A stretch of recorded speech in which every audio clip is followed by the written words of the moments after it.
Hi, my name is Diego, and this is going to be my review of the Casio keyboard CTS-190. This is a Costco-exclusive keyboard.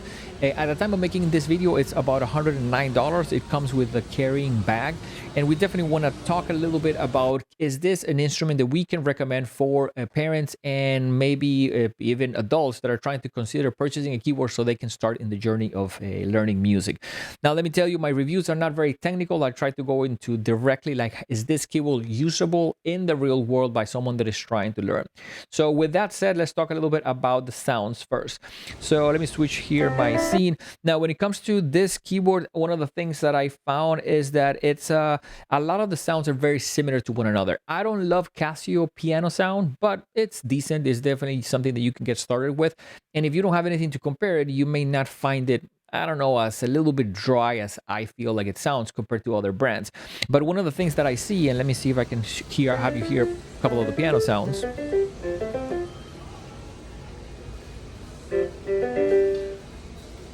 So I'm changing there the sounds.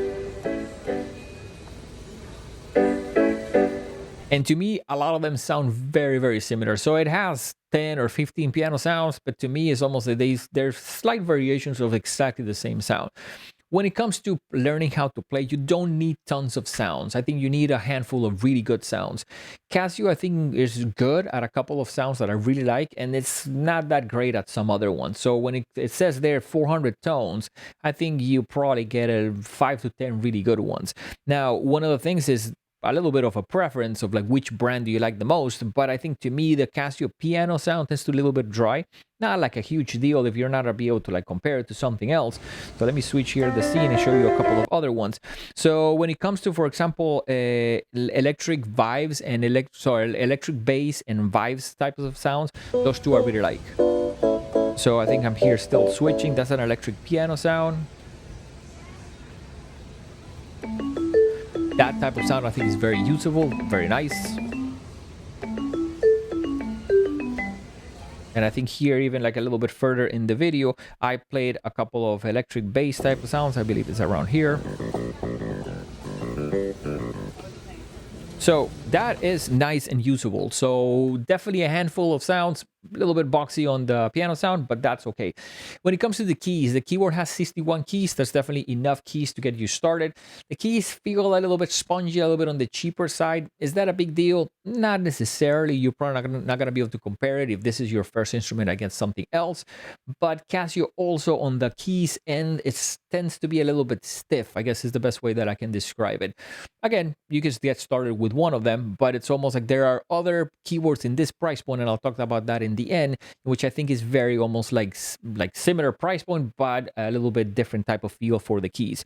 Now, let's talk a little bit about the metronome. It has a metronome, which is very easy to access. I like that. I think it's a very important feature for a keyboard. It has drum beats, so let's jump into another video that I made for that. The drum beats are pretty usable, a nice sounding drum beats, a good variety. I think it has like 77 if I'm not mistaken.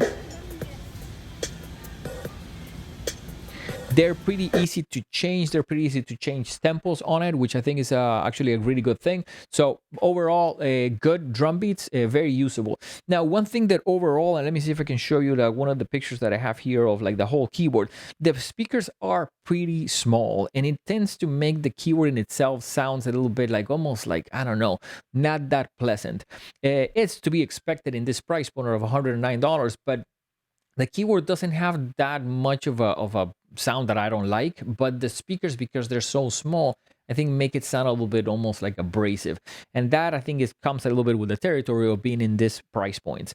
So let's see what else. We're going to talk a little bit about connectivity. On the connectivity, I want to show you the back panel of the keyboard, which I think is this.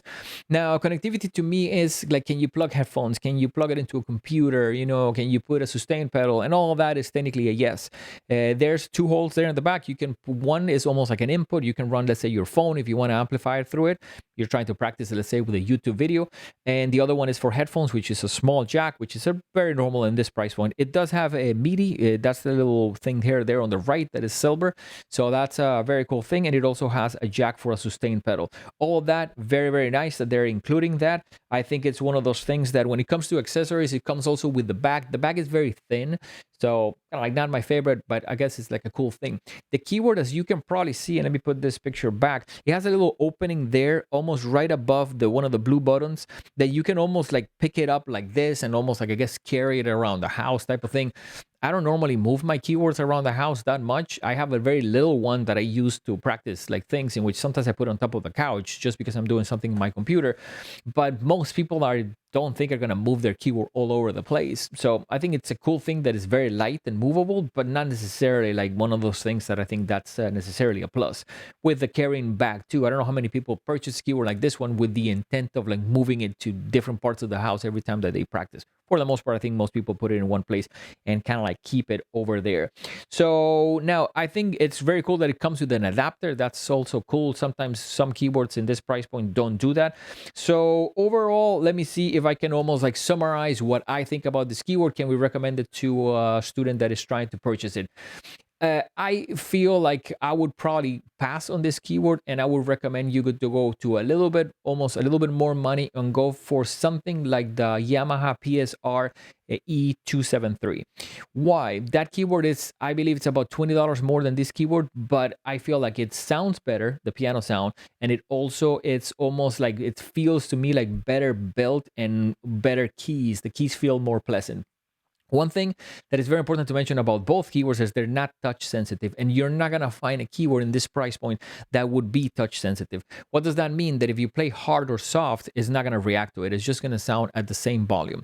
That tends to be a big deal when you become a little bit more almost like an intermediate player. So for the first year, you can probably learn a keyboard that is not touch sensitive.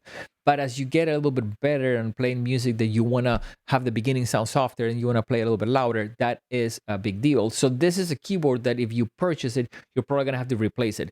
That's the same thing with the Yamaha, the PSR E273. But at the same time, for $20 more, I think you get a keyboard that feels nicer and sounds better. So when it comes to this keyboard, to me, it's almost like a thumbs down. I will pass on it. I think it's a good price, but it's not $70 to be so much less than some of the competitors to be like, yeah, hands down, kind of like get it because it's a great option. So keep that in mind if you're trying to purchase it. We do have a review on the Yamaha PSR E273. If you want to check that, is in our YouTube channel. We want to thank you for watching. If you would like to know a little bit more of what we do here at The Hit, check our main website, thehitmusicstudio.com. Thank you, and we'll see you guys on the next one. Take care.